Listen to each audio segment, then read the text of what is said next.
Reading your comments, part 31.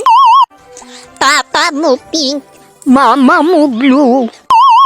Ate, what if nanonood yung crush mo? Cheers.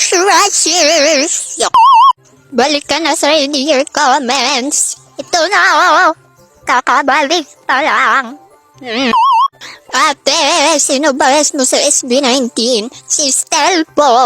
Ate, ang ganda ko po. Siyempre, nagmana ka sa akin eh. Ate or kuya.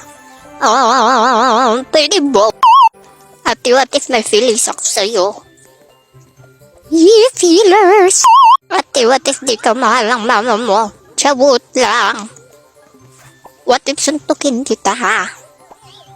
Masakit yun lang ito. Engines ka po ba? Yes po. Ate, sino ba yung sa 7 hyphen? Si Jongwon po.